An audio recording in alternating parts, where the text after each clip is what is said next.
Before this video begins, I'd like to give a very big shout out to one of my pals on Discord and YouTube. His name is Maximus W01. This guy's content and channel is awesome and hilarious. He is a voice actor and an awesome content creator. He's known for doing a YouTube poop version, or I should say abridged version, of J. Foxfire's Sonic Family Life. And he also does a few voice acting dubs and comic dubs on the side. His content is very awesome, and I definitely recommend that you give his channel a look at. But for now, it's time to get back to action. Enjoy the video, you guys. And don't forget to check out Maximus W1's content. Seriously.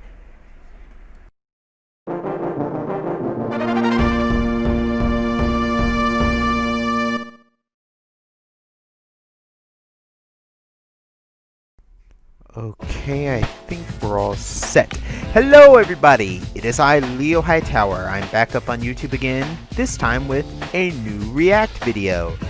Top 10 Nostalgic Games, and this top 10 countdown was made by none other than one of my favorite and well-respected and loved YouTubers, The Quarter Guy. The Quarter Guy is known for his top 10 countdowns and for some of his awesome reaction videos and some of his live streams and gameplay videos that he's done. Adam, if you're watching this video, hey man, keep on making awesome content and being awesome and being you. Seriously, you rock. And I hope you don't mind me reacting to this video because your top 10 countdowns are very awesome and I think they deserve a little opinion and, you know, critical commentary on them and everything, you know? But if you feel offended that I did this video and everything, hey, please don't be afraid to contact me via Twitter or even comment on this video. Basically. But yeah, I thought about making some new reaction videos, and this was on my top 10 list of videos I want to react to. Top 10 Nostalgic Games by the Quarter Guy, Adam Lutz.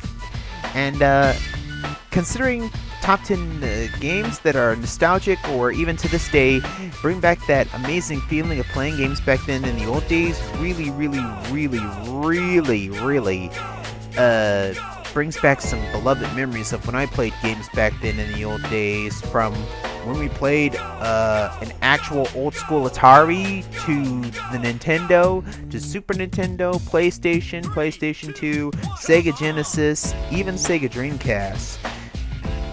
I'm actually thinking of making my own top 10 countdown. Top 10 games from my childhood. And I'll probably start working on that sometime in November when I'm not too busy with work. Seriously, work takes up my time a lot whenever throughout the week because of how they got my schedule. I miss when I was usually off for 2 days between the weeks and everything, but this new setup that they got for me at Walmart is pretty good. But enough about that. Let's react to top 10 nostalgic games by the Quarter Guy. And as always, leave your thoughts and comments on my commentary in the video link in the comment section below. And I'll leave a link to Adam's channel and his original video too. So with that being said, in the words of the Quarter Guy and X-Play, it's game time!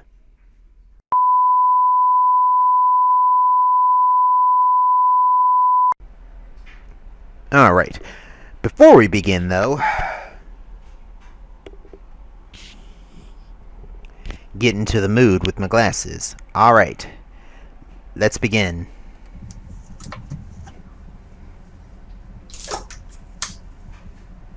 You jelly? Nah, I don't think so. Although, I did have that lightsaber once. I had a lightsaber like the green one a long time ago. I especially love the intro and for his top 10 countdowns. Some of the awesome games that are shown, like Xenoblade, Mega Man, Shantae, Sonic, Blaze Blue, and many others. Top 10 nostalgic games. Let's do it! You know, I'm getting up there in years, and I figure it's time to take a look back. Before I became a countdown maker on YouTube, I had no concept of how it felt being popular. I was never athletic. I was a nerd. I was a target for bullies. Basically, video games were a big part of my childhood. You know where I'm going with this, so I'm just going to flat out say it. This is a list of the games that made my childhood. Granted, people have done this kind of list before, but my childhood is different from everyone else's, so you're probably going to see a lot of different games on here. Keep in mind, I'm also taking into account how well the games hold up as well. Anyways, memory lane awaits. It's game time! Adam, I feel you, dude, because video games were my getaway. Well, besides music. And I couldn't really draw for beans, basically. All I could do were stupid little doodles because I never learned how to draw completely until like high school. But even then, my drawing still sucked and whatnot. So yeah. And now that I think about it, this would also be, well, never mind. Let's just continue with the video. Okay, player one, get ready. Number 10. I didn't own a Game Boy until far into the system's lifespan. My first handheld was a Game Gear. When I got it as a gift, it came with the Majors Pro Baseball and Sonic 2. However, I had a lot more fun with Sonic Chaos. Being the first Sonic game I actually completed from start to finish, instead of getting stuck at the first freaking boss, I have plenty of fond memories of this game. Playing as Tails and being able to fly over the place, it was great. And then I realized that Tails was the easy mode and started playing as Sonic. It was a lot of fun going through the levels, zipping about like a roadrunner on crack, Sleeping Egg Zone in its overabundance of springs, Mecha Green Hill and its catchy as hell level theme. In fact, this game had quite a few catchy themes. Of course, there are a few things I didn't get about the game, like how the game judged your speed at the end of a level, how they decided on Sonic's stupid design, or how the hell I managed to get all the Chaos Emeralds way back when. Still, this game was a highlight of my early days. Granted, handheld Sonic games have come a long way since then, but I would still revisit this game given the chance. Thanks for the memories, Sonic. Yeah, I didn't play Sonic Chaos back then, nor did I ever have a Game Gear. It wasn't until Sonic Adventure DX and the Sonic Mega Collection Plus games on PS2 that I actually got to experience some of the handheld Sonic games. And the first one I played was Sonic the Hedgehog on Game Gear, the original game. And suffice to say, I didn't really care for the handheld Sonic games until like Sonic Advance. So yeah, although I did play some of the other games like Sonic Chaos and Sonic Triple Trouble, I think I liked those games just as much as Adam did, probably. But yeah, thanks for the memories. Let's continue. Number 9.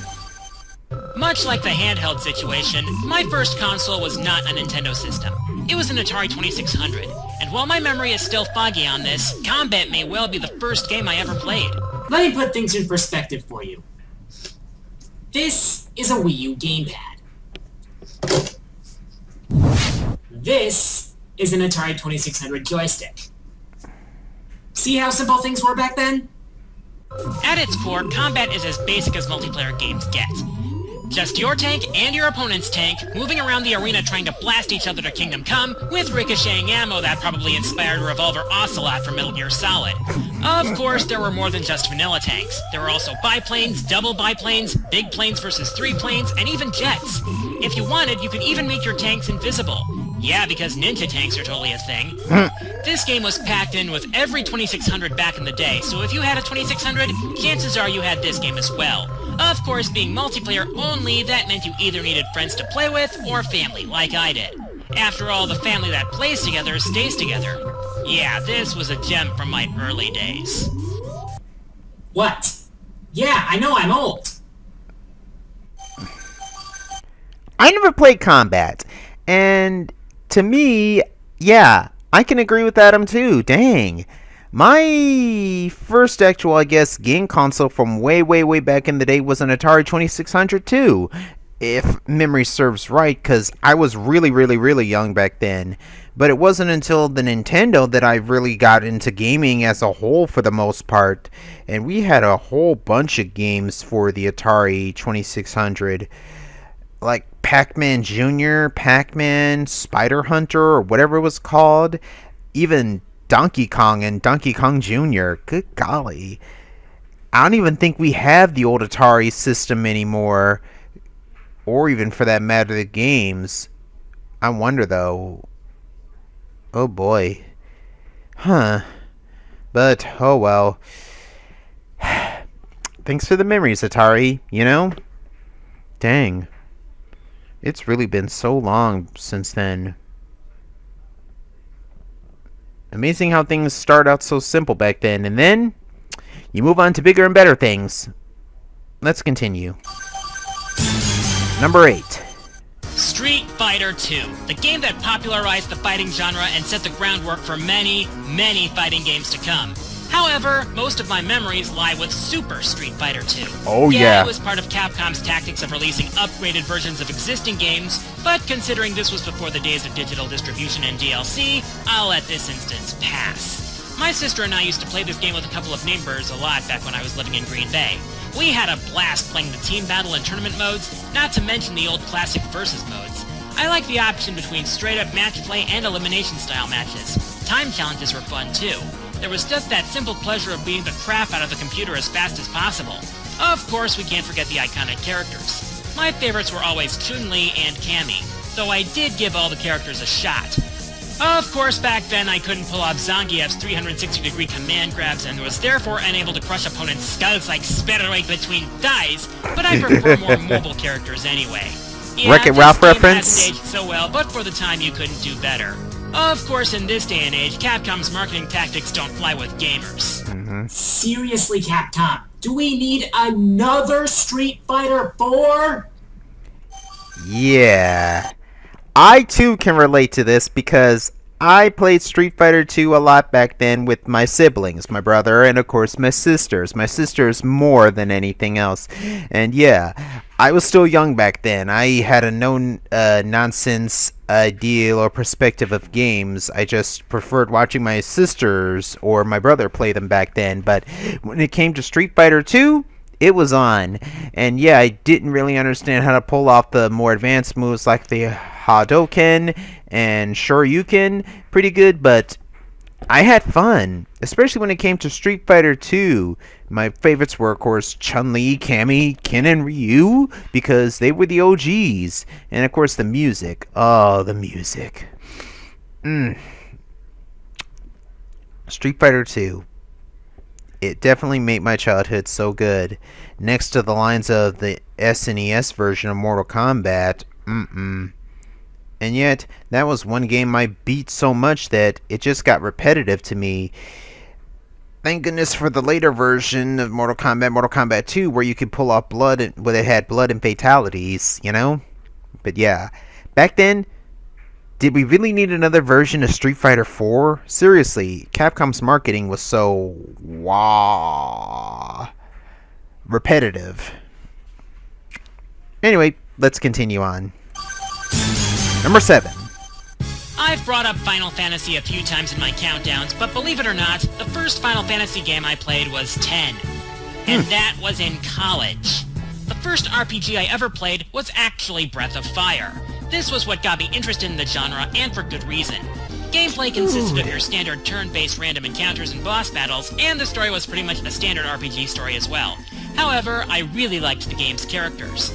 There was a princess with wings named Nina, the wolfman hunter Bo, Karn, the thief who could pick locks and fuse with other allies, Gobi, the fishman merchant, Ox, who is pretty much the tank of the group, Blue, the snake woman, who's an absolute beast with black magic, and Mogu, who's, well, a mole. But the character who captivated me the most was the main character. Yes, he's a silent protagonist, and yeah, you name him yourself at the start of the game, but that's not the important part. The important part is seeing this guy at full dragon power! Yeah, at certain points during the game, by completing various trials, you could gain dragon transformations that could really turn the tide of battle. Not to mention, they look totally awesome. This dragon power would become a constant throughout the series. While I haven't played all the games in the series, just this one, the second, and the less than stellar Dragon Quarter, I plan to play the others in the future. Just keep that tablet-based excuse for a sequel far away from me! Yeah, great choice. Breath of Fire is the one RPG next to Final Fantasy that I love. I loved the original SNES game so much. Heck, I had the GBA modded version on the computer on my Game Boy emulator, and I love Breath of Fire. The characters, the story, typical RPG, but Ryu, the silent protagonist guy who can turn into a full-on dragon? Hell yeah! Just so awesome. Watching my sister play that game and listening to her narrate the story was so golden. I loved Breath of Fire. It was such a good game. But yeah, keep the tablet game away from anybody. Screw that game to high hell. I've only played 1 and 2. I never played any other games. And I feel pretty left out of it because it's just...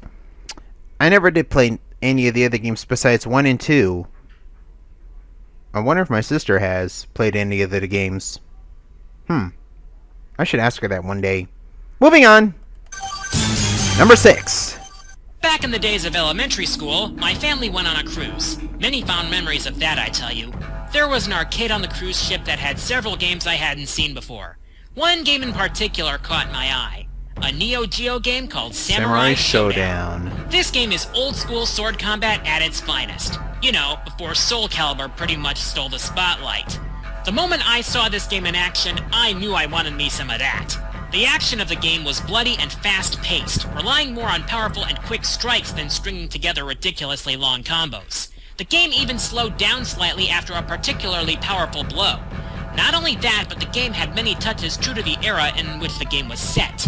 For example, the music utilized the sounds of traditional Japanese instruments. There were also some out-there things as well, such as the delivery man who would throw items onto the field. Hell, there was even a freaking referee!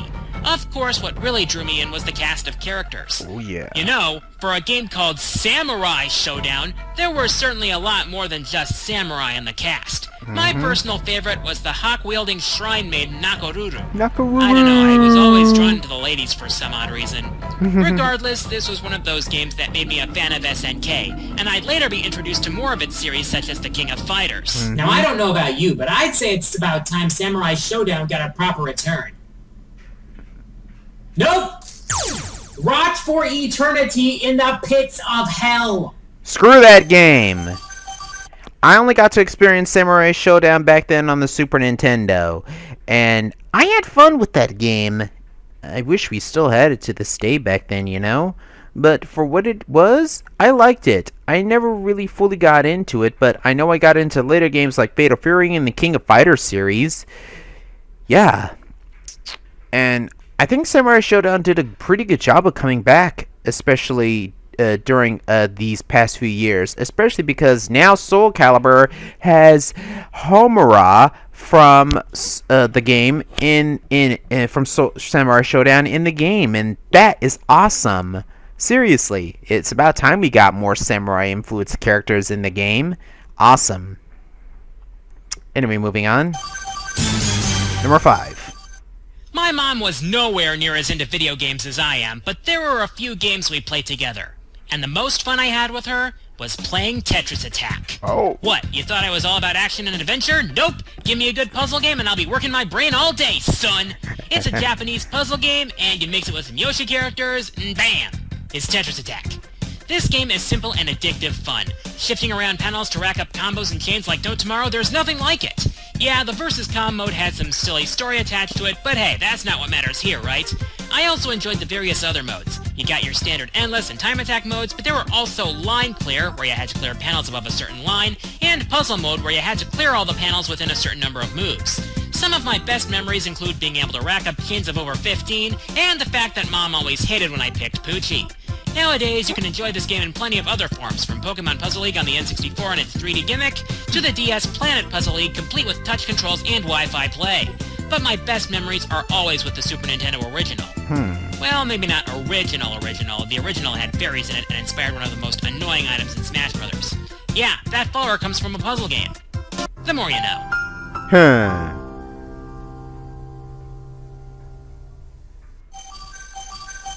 I never played Tetris Attack growing up, unfortunately.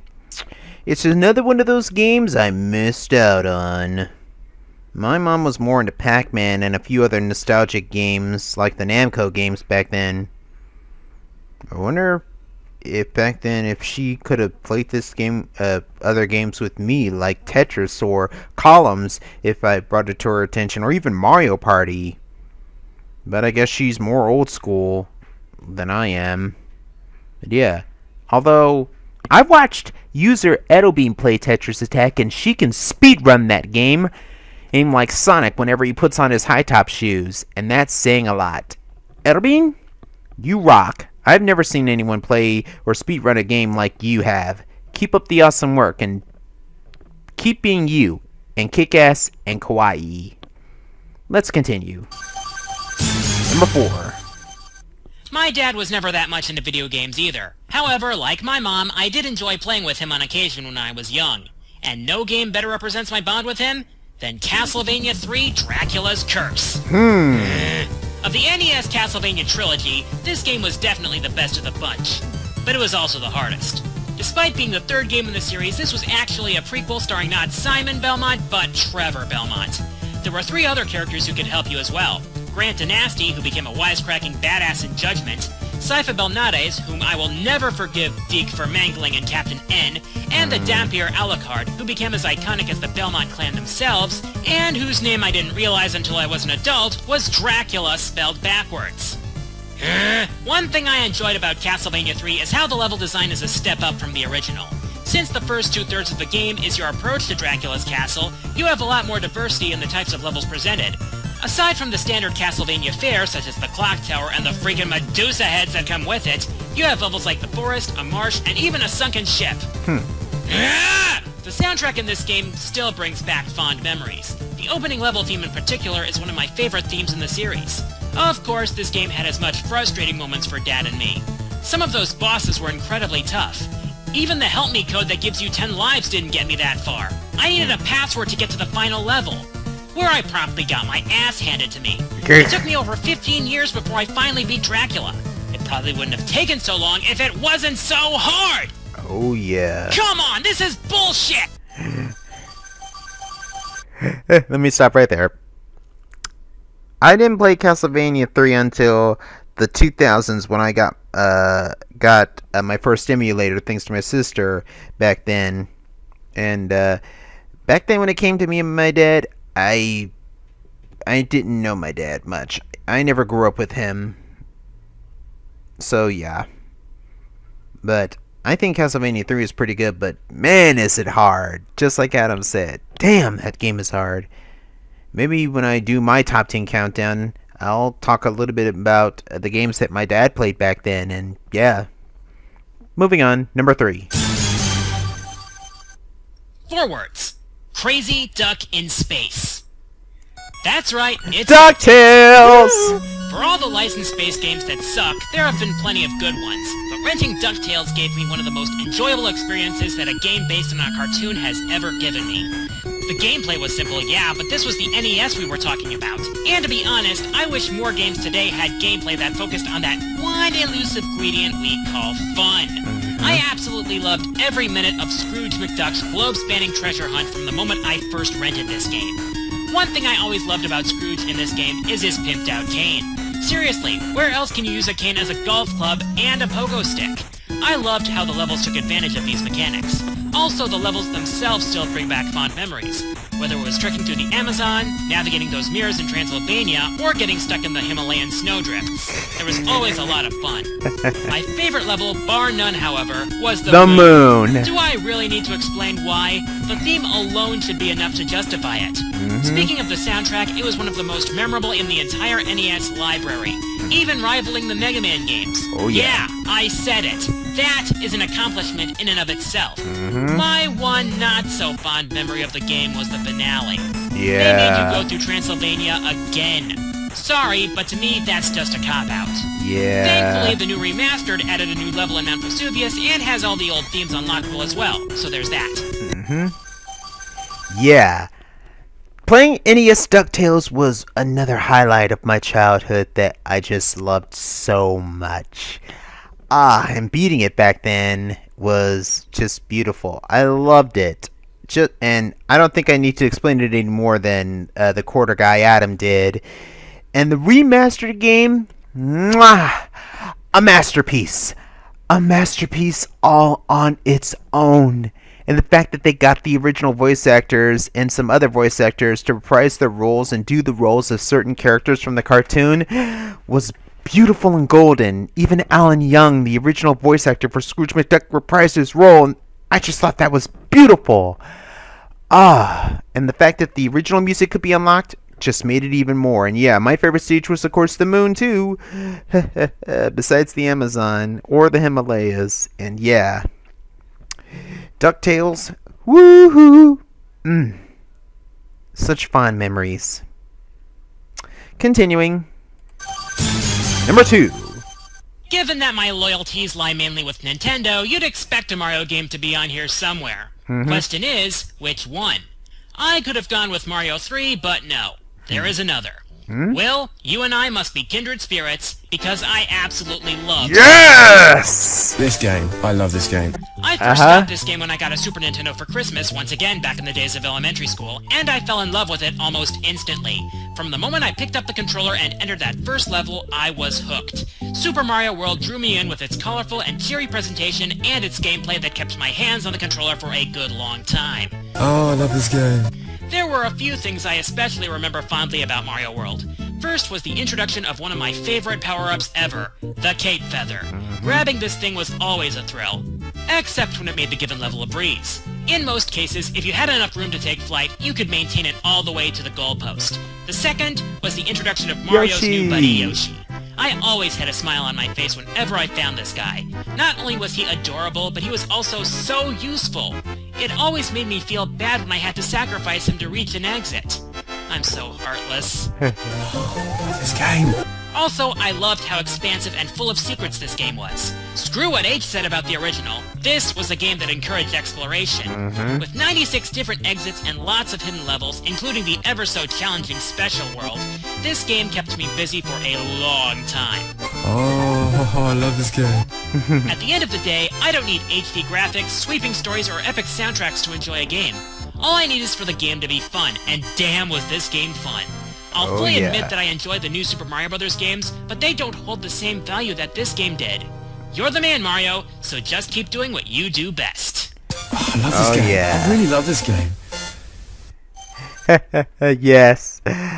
I didn't own Super Mario World. My sister did, and it was one of her gifts back then during Christmas when I was going through elementary school, or still going through the young stages of pre-K to elementary school, and just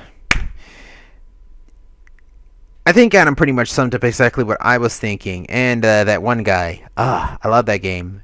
When it comes to it, I don't need HD graphics or, cutting edge technology or anything. Just give me something simple like Super Mario World and I will be happy. Yeah, some of the later games like the new Super Mario Brothers are fun too, even when you're playing co-op with other people. Yeah. But yeah. Good times. Good times. Thanks, sis. Really. Now, what could number 1 be? Let's face it, you all saw this coming. Number 1 is a Mega Man game. Yep! It's pretty much obligatory at this point. I never shut up about this franchise, and I don't plan on stopping anytime soon. With that, you're probably thinking that it's Mega Man 2. Well, it isn't. Even though it was the first Mega Man game I played, even I recognize how unbalanced it is, and I find it to be extremely overrated, even by the series standards. And while I love Mega Man X to death, it's not my number 1 either. My most nostalgic game of all time is none other than Mega Man 3.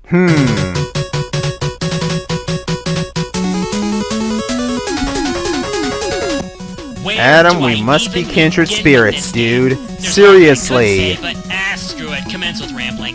This was the first Mega Man game I ever completed. Yeah, even before I finished 2. I had so much fun with the stages in this game, whether it was dealing with the giant cats in the Top Factory, navigating through alien robot tadpoles, or storming Skull Castle for the second time.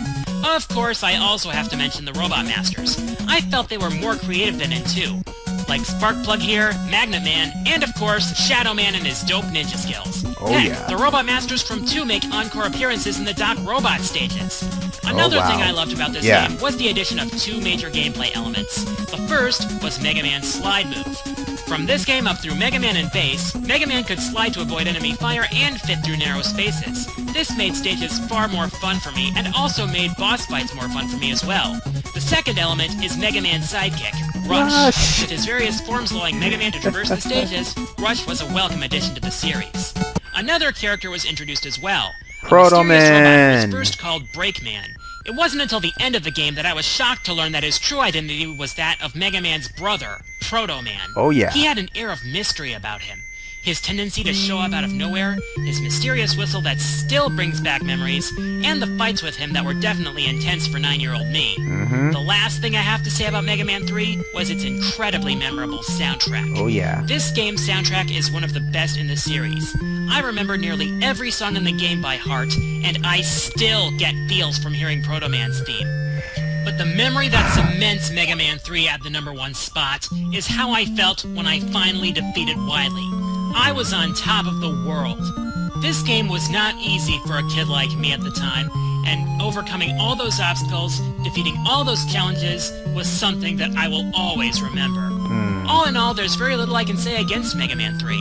It's not my favorite Mega Man game, my favorites are 9 and X4, but I would gladly go back to this game anytime. And while you think I might be wrong and that it should be 2 or even X, this is my childhood we're talking about. And my most nostalgic game of all time is Mega Man 3.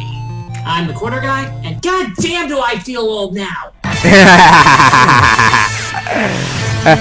You and me both, man. You and me both. Well, that was Quarter Guy's Top 10 Nostalgic Games. Very awesome countdown. Adam, you rock. I loved all the choices in this Top 10 countdown. And I think you and me must be kindred spirits because Mega Man 3, next to Mega Man X or X4, that was one of my first actual Mega Man games. Well, along with Mega Man 8, but that's a story for another time, you know? But great list. Just great list overall. I'll go into more detail at the end of this video, but yeah. Seriously. The memories I have with some of these games is just unbelievable.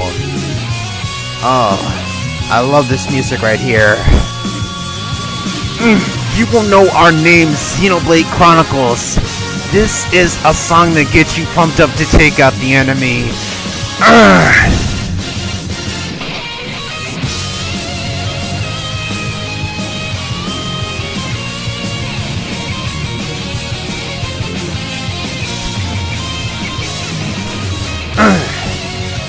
But in all seriousness, if you guys are interested, subscribe to Adam's channel. He is known as the Quarter Guy. He has awesome countdowns, he has awesome videos, his reactions are just top-notch, and just, I love this guy.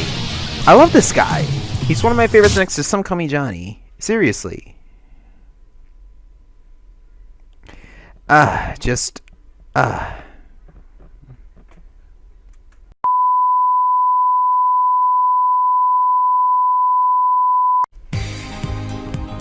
And that was Leo Reacts to the Quarter Guy, Top 10 Nostalgic Games. My overall opinion of his Top 10 countdown list, it was great, it was awesome, and it was very informative and fun.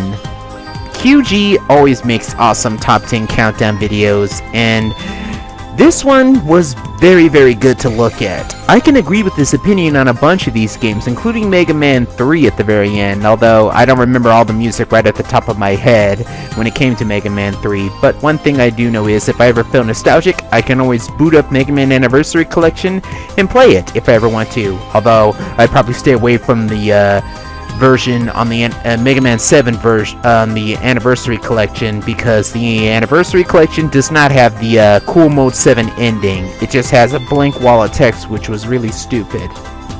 I'd probably just end up downloading it off for the Wii U, but yeah. A lot of the games he mentioned are some that I did indeed grow up on, and others not so much.